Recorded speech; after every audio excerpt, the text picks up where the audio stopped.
आसान है। Please have इधर देना इनको माइक। हाँ सर, आज के यूथ के लिए जो सबसे बड़ी प्रॉब्लम मुझे लग रही है सर, जैसे ही हम 25 क्रॉस करते हैं, लाइफ में सेटल हो रहे हैं या नहीं हो रहे, सर करियर में सेटल हो रहे हैं या नहीं हो रहे, दैट इज़ मैटर।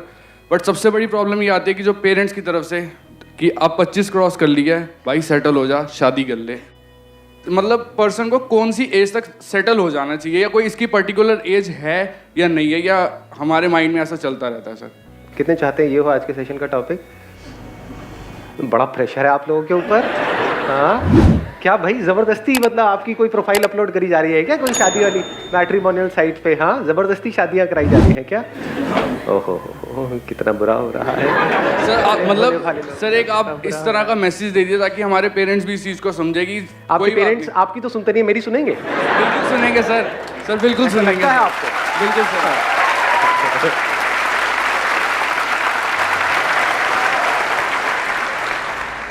माइंड में प्रेशर हो जाता है कि नहीं अब सेटल जल्द से जल्द होना है सर। सच बताना, मतलब ये प्रेशर उनकी तरफ से आ रहा है, खुद भी अंदर से नहीं? मतलब कई बार तो मन करता होगा कि यार क्या अकेले नहीं सर, ऐसा सर होनी चाहिए। सर देखो जो नसीब में लिखा है सर, वो 28 पे भी वही मिलनी है, 30 पे भी वही मिलनी है, तो सर क्या मतलब कहीं ना कहीं इंतजार कर रही होगी आप, क्योंकि ये पॉइंट इंटरेस्टिंग है। मैंने जो क्वेश्चन पूछा उसकी डेप्थ देख पाए आप लोग? को डेप्थ थी नहीं तो देखी क्या? टट्टू में यस सर। मुझे ऐसा लग रहा है कि वी आर कंफ्यूज्ड कि हम कौन सा डिसीजन लें। से आप अगर आप इनका बात करो, से शादी वाला बात, तो how to take a right decision, और हमें पता कैसे चलेगा कि the decision that we are taking is right और wrong? And what is a right decision? What is the right decision? How we will get to know that the decision we are taking is right? ऐसे में शादी करना ठीक है या नहीं करना ठीक है? Whatever. कभी नहीं करना ठीक है या अभी करना ठीक है? हाँ। अभी मतलब यहीं।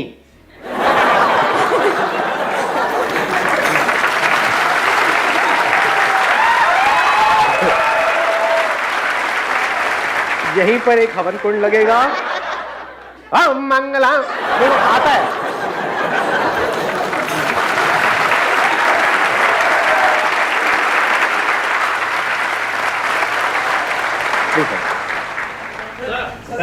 सबसे पीछे उधर उनको कॉर्नर में दे दो माइक। सर एक्चुअली आजकल अभी पीछे एक इंडिया में सर्वे हुआ था, तो उसमें पता लगा था कि आजकल जो सबसे कॉमन इश्यूज है स्टूडेंट्स में, उसका नाम है ADHD, अगर आपने सुना हो तो, attention deficit hyper activity syndrome. इसकी काफ़ी मेडिकेशंस भी आजकल स्टूडेंट्स ले रहे हैं, मोडाफिनिल काइंड ऑफ। अच्छा। तो चीज़ों को लेकर हम अटेंटिव नहीं है और ये काफ़ी प्रॉब्लम काफ़ी बढ़ रही है हमारे इंडिया में। मतलब अटेंशन डेफिसिट आगे क्या है? Hyper activity syndrome. मतलब कि माइंड हमारा हाइपर एक्टिव मोड में है। Yes, sir. जिसकी वजह से हमारी अटेंशन कभी Yes, भी एक पर्टिकुलर थॉट पे या एक पर्टिकुलर टॉपिक पे रुक Yes, sir. नहीं पाती है। Yes sir. तो कैसे रोकें यस सर। अपने माइंड को अटेंशन किसी एक पर्टिकुलर प्रॉब्लम के ऊपर, यस सर, जिससे कि उस प्रॉब्लम का हम सोल्यूशन निकाल सके? Yes sir. क्योंकि कोई ऐसा माइंड जिसके अंदर एक साथ में बहुत सारी चीजें घूम रही है, तो वो क्या डिसीजंस लेगा? अब वहां पे राइट डिसीजंस क्या है जो अभी आप बात कर रहे थे? Right decision, what is a right decision? पहले इस थॉट के साथ ठहरना होगा ना। जो भी आप डिसीजन लेना चाहते हो लाइफ में, उसकी हर साइड को देखना होगा, उसके प्लस को भी देखना होगा, उसके माइनस को भी देखना होगा, फिर डिसीजन लेना होगा कि मेरे लिए क्या करना सही है। क्योंकि इसका कोई हार्ड एंड फास्ट रूल थोड़ी है, जो आपके लिए सही है हो सकता है किसी और के लिए गलत हो। नहीं, राइट और रॉन्ग की कोई डेफिनेशन है? There is no definition. जैसे आपने शादी की बात करी तो कोई एज है शादी की, तो अब ये डिसीजन कैसे लें? ये डिसीजन हो, चाहे अपने करियर का डिसीजन हो, चाहे जो भी आपके माइंड में आइडिया आया है कि मेरे को ये करना है, उस आइडिया के साथ ठहरना पड़ेगा ना। तभी तो उस आइडिया की जो पॉसिबिलिटीज हैं, उस आइडिया का जो एक्चुअल पोटेंशियल है, वो आपके सामने खुलने लग जाएगा। आइडिया आया, इमीडिएटली एक्साइटेड हुए, और फिर जैसे ही उसका कुछ नेगेटिव साइड हमको दिखता है तो हम एकदम ही डिप्रेस्ड हो जाते हैं, उसको छोड़ देते हैं। तो क्या हमारी लाइफ ऐसे नहीं चलती रहती है? एक मिनट में एक्साइटेड हो गए, अरे वाह वाह शादी बहुत बढ़िया है, अगले मिनट बेकार है, बढ़िया बेकार है, बढ़िया है बेकार है। ये नहीं चलता रहता है, उथल पुथल नहीं चलती रहती है लाइफ। बिल्कुल ऐसा है जैसे एक रोलर कोस्टर में आपको बिठा दिया जाए, कुछ देर तक तो बड़ा अच्छा लगता है, बड़ा एक्साइटिंग लगता है। तो सोचो आपको बांध करके वहीं पे बिठा दिया जाए कुछ घंटों के लिए, कुछ दिनों के लिए, कुछ महीनों के लिए, क्या हालत होगी? उल्टियां करोगे। रोलर कोस्टर की बात करूं, एक जाइंट व्हील की बात करता हूं, जैसे गोल एक व्हील है, जितना आप सेंटर से दूर हो उतना ही ज्यादा प्रॉब्लम है। जितना आप सेंटर के पास आते चले जा रहे हो, बिल्कुल सेंटर पे आ जाओ तो सेंटर घूम ही नहीं रहा है। सेंटर नहीं घूम सकता है, सेंटर पे जो टिका हुआ है वो घूमता है ना। तो वहां पर आप स्टिल होकर के इस पूरी मूवमेंट को देख सकते हो। सोचो ये कंट्रोल आपके हाथ में आ जाए, जब है सेंटर में आ जाओ और फिर घूमने चले गए, फिर सेंटर में आ गए। बट हमें ये नहीं पता है सेंटर में कैसे आते हैं। सेंटर को गोल बनाना पड़ेगा। But what is the center that I am talking? What is the center? Back to the basics, this is the center point of life. हम बेसिक्स से हट जाते हैं लाइफ में बार बार। जितना हम बेसिक्स पे आते चले जाते हैं तो जो बेसिक जो नीड है वो बहुत कम है, और वो हम सबकी पूरी हो रही है। पेट सबका भरा हुआ है, कपड़े सबने पहने हुए हैं। क्या हंस क्यों रहे हो? कोई नंगा भी है क्या? रहने के लिए घर है ही, तो प्रॉब्लम क्या है? इसको बोलते हैं coming back to the basics. Actual में मेरी लाइफ में कोई प्रॉब्लम नहीं है, यहां से शुरू करो ना, समझे? बचपन में यही तो चाहिए था, और क्या चाहिए था? ड्रीम्स, गोल्स, ये सब ये कहां थे? तो हुआ क्या, हमने अपनी लाइफ को बहुत कॉम्प्लिकेटेड कर दिया है और खुद ही उन कॉम्प्लिकेशंस में फंस करके रह गए। यानी पेट भरने के लिए पैसे की जरूरत है, लेकिन खुश रहने के लिए पैसे की जरूरत नहीं है। बचपन में कितना पैसा था आपकी जेब में? खुश थे या नहीं थे? 2 रुपए भी, अरे बड़े अमीर थे, कहाँ नहीं? मेरी जेब में 2 रुपए भी नहीं होते थे। बचपन अच्छा था as far as happiness is concern. कोई स्ट्रेस नहीं, कोई टेंशन नहीं, कम में भी खुश थे, ऊंच नीच के पापड़ में भी खुश थे नहीं? हाँ, खो खो में भी खुश थे, गुड्डी गुड़िया ये वो उसमें भी खुश थे। इससे क्या समझ आ रहा है कि खुश रहने के लिए हमको बहुत कुछ नहीं चाहिए, बस हेल्थ थोड़ी ठीक ठाक कंडीशन में हो, सांस चल रही हो, खुश है। अगर खुश रहना आता है तो, अगर नहीं रहना आता है तो कितना भी मिल जाए, नेम, फेम, मनी, ये वो सब कुछ मिल जाए आपको, इस पूरी दुनिया का राज मिल जाए, फिर भी दुखी है। ऐसे लोग हैं या नहीं है दुनिया? अरे भरे पड़े हैं। इनफैक्ट मजे की बात बताऊं, जिसके पास जितना ज्यादा है उतना ज्यादा दुखी मिलेगा आपको। तो शुरू कहां से करें? अपने ध्यान को सेंटर पे लाना।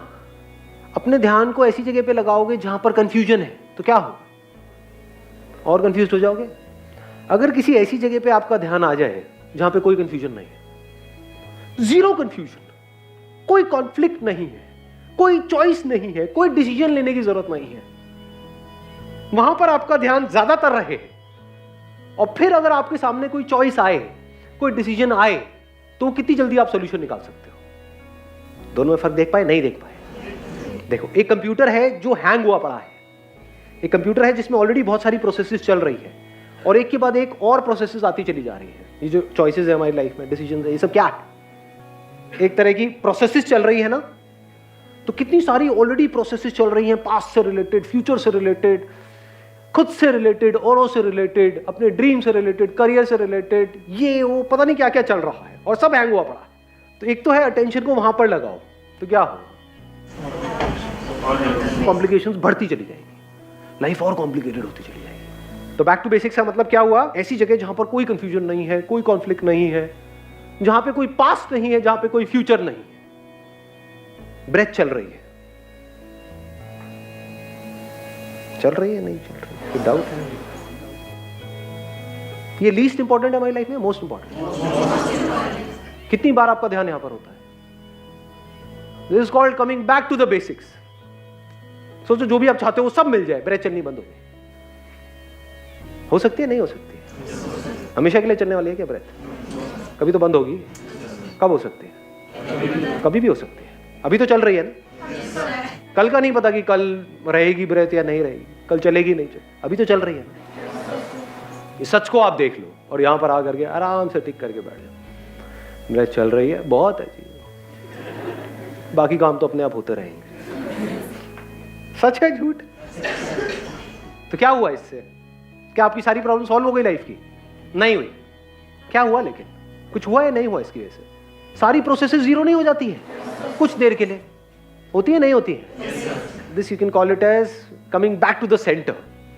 अब आप इस पूरे जॉइंट व्हील को देख सकते हो, इस पूरी लाइफ को ऑब्जर्व कर सकते हो। जो बंदा इस लाइफ में फंसा हुआ है वो कभी लाइफ को ऑब्जर्व नहीं कर सकता, बस मेरी प्रॉब्लम, मेरा ये, मेरा वो, वही फंसा हुआ है। नहीं, ऐसे नहीं है ज्यादातर लोग, मैं से बाहर ही नहीं आ पाते हैं। वो मैं कहां है, जो मैं फंसा हुआ है वो कहां है, ये समझ पा रहे? जाइंट व्हील है, जो मैं फंसा हुआ है वो कहां है, जो सेंटर में है वो फंसा हुआ है या दूर निकल गया है सेंटर से, वो फंसा हुआ है। जो बचपन से दूर निकल गया है, जो बड़ा हो गया है, जो बुढ़ा हो गया है माइंड के लेवल पे, वही तो फंसा हुआ है। बच्चा कहां फंसा हुआ है? बच्चा तो अभी भी खिलखिला सकता है, अभी भी हंस सकता है, रो सकता है, भाग सकता है, सब कुछ कर सकता है। आपके अंदर का बच्चा थोड़ी फंसा हुआ है, वो तो वहीं का वहीं है। जैसे जैसे इस सच को आप देखते चले जाते हो, यानी होगा क्या, अभी बात सुनी, अब सुनने में बड़ी अच्छी लगी, जैसे यहां से बाहर निकले, अपने घर पे गए, फिर से फंस गए। सर आपकी सारी बातें समझ आए, लेकिन आपको पता नहीं मेरी बीवी कैसी है, लेकिन आपको पता नहीं है मेरा बॉस कैसा है, लेकिन हम क्या कर रहे हैं, भटक गए फिर से लोगों में, चीजों में। क्लियर सोचने के लिए हमारी अटेंशन फ्री होनी चाहिए। आप आपकी ब्रेथ ज्यादा हो या आपके सक्सेस फेलियर ज्यादा हो? जो आपके सक्सेस फेलियर है, जो आपकी नॉलेज है, एजुकेशनल क्वालिफिकेशन है, अगर उसको निकाल भी दो आपके माइंड से, तब भी क्या मरने वाले हो? ब्रेथ को निकाल दो तो पास्ट में कुछ गलत आपके साथ हुआ है, वो चाहे रहे या निकल जाए यहां से, कोई फर्क पड़ने वाला है? मैंने यहां पे इसीलिए रहे भी लगा दिया, क्योंकि अगर ये बात समझ नहीं आई तो आप उसको निकालने की कोशिश करोगे। क्यों निकालने की कोशिश कर रहे हो? क्योंकि आपको लगता है कि अगर वो रहा तो मेरे को कोई फर्क पड़ने वाला है। पास्ट में बहुत बुरे बुरे एक्सपीरियंसेस हुए, अगर वो पड़े भी रहे कोई फर्क पड़ने वाला है? ब्रेथ तो चलती रहेगी ना फिर। समझे? अगर ये बात समझ आ रही है तो एक झटके में आपका पास्ट गया। Now there is no past, no past in the sense in your attention there is no past, otherwise past is there, memory पड़ी हुई है, जरूरत है तो वो काम आ जाती है, but you don't go there. वहां पर बैठे नहीं रहते हो कि हाँ पास में ये मेरे साथ गलत हो गया, ये अच्छा हो गया, so what, that is a very tiny little part of who I am. ये बात सच है झूठ है? है वो आपका पार्ट है, बट कितना बड़ा पार्ट है? छोटा सा। नहीं, हम सुबह से रात तक कहां फंसे हुए हैं? रिलेशंस में, पोजेशंस में। जो भी रिलेशंस आपके हैं, अगर वो सब खत्म हो जाए तो क्या नए बन सकते हैं? नहीं बन सकते? बन सकते हैं। तो क्या आप आपके रिलेशंस हो? अब मैं ये नहीं कह रहा रिलेशंस को खत्म कर दो, पड़े भी रहे तो क्या दिक्कत है, और खत्म भी हो जाए तो क्या दिक्कत है? वही तो रिलेशनशिप में एक्चुअल में सामने वाले को फ्रीडम दे सकता है। जिसको डर है कि अगर रिलेशनशिप खत्म हो गई तो पता नहीं क्या होगा, वो तो कब्जा कर लेगा सामने वाले के ऊपर, उसको पकड़ लेगा, उसको पोजेस कर लेगा, वहां पे जेलसी आ जाएगी, वो इस थॉट से ही पागल हो जाएगा या हो जाएगी कि अगर उसने मुझे छोड़ दिया तो पता नहीं क्या हो जाएगा। तो ये जिसको मैं कह रहा हूं छोड़ना रिलेशनशिप को, वही एक्चुअल में एक अच्छी रिलेशनशिप का ग्राउंड है।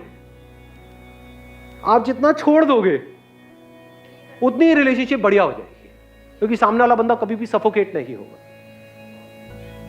तो जब आपका माइंड यहां से फ्री हो जाता है रिलेशनशिप से, फ्री कैसे होता है? रहे तो बहुत बढ़िया है, ना रहे तो कोई बात नहीं। ये आप उसको नहीं बोल रहे, अपने अंदर बोल रहे कान के नीचे घुमा के पड़ेगा, उसको तो झूठ बोलना पड़ेगा, नहीं नहीं मैं मर जाऊंगा, मुझे छोड़ दो, कि अंदर ही अंदर हंस रहे हो, अरे कोई बात नहीं। और ऐसे को कोई नहीं छोड़ता, सच बता रहा हूं। आप खुद सोचो, कोई ऐसा पर्सन जो आपके साथ में बिल्कुल इस तरीके से है, हाँ तुम्हें जो करना है करो, रहना है रहो साथ में, छोड़ना है छोड़ दो, जो तुम्हें ठीक लगे बता देना, I am okay with all the options. तो क्या ऐसी से कोई लड़ाई झगड़ा होने की गुंजाइश रह जाती है? प्यार बढ़ता है, प्यार बढ़ता चला जाता है, वहां से प्यार की शुरुआत होती है। एक्चुअल में तो प्यार वही है ना। तो रिलेशनशिप्स को आपने अपनी जगह पर रख दिया कि relationships are a very small little part of life. Life तो बहुत बड़ी है ना, उसका एक छोटा सा एस्पेक्ट है रिलेशनशिप्स, छोटा सा एस्पेक्ट है पास्ट, छोटा सा एस्पेक्ट है पोजेशंस। पोजेशंस मतलब क्या? अब जो भी मेरे पास में है, जो भी है, जैसा जितनी भी चीजें हैं, उसमें पैसा भी आ गया, वो रहता है रहे, नहीं रहता कोई बात नहीं। क्या ये अपने अंदर से बोल सकते हो? Yes sir. अरे सुनना मैंने क्या बोला है। जिस मंदिर में जाकर के आप लाइनों में खड़े होते हो, प्रसाद चढ़ाते हो और भीख मांगते हो कि हे भगवान मुझे ये चाहिए, वो चाहिए, वो चाहिए, वहां जाकर के उस भगवान के सामने बोल सकते हो अपने पूरे दिल से कि भगवान मेरे पास में जो भी कुछ है, जो चीजें हैं, जो लोग हैं, वो रहते हैं, रहे नहीं रहते कोई बात नहीं, बोल सकते हो? अरे छोड़ो, भगवान कई बार सुन लेता है। मतलब कल सुबह उठे, बोलूंगा नहीं,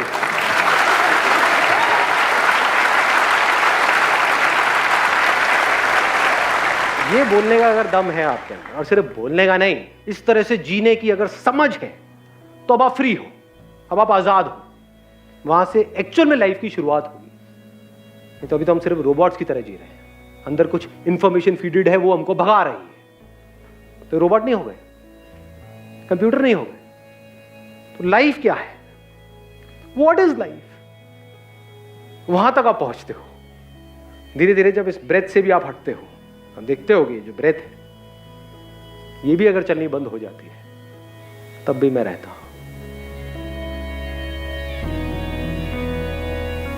breath is a very tiny part of my existence. तब आपको नजर आता है कि मैं सिर्फ यहां पर नहीं हूं, मैं वहां पर भी हूं। वहां पर मतलब सिर्फ वहां पर नहीं, यहां पर भी हूं, हर जगह हूं। ज्यादा हो गया ना? थोड़ा सा तो हो गया।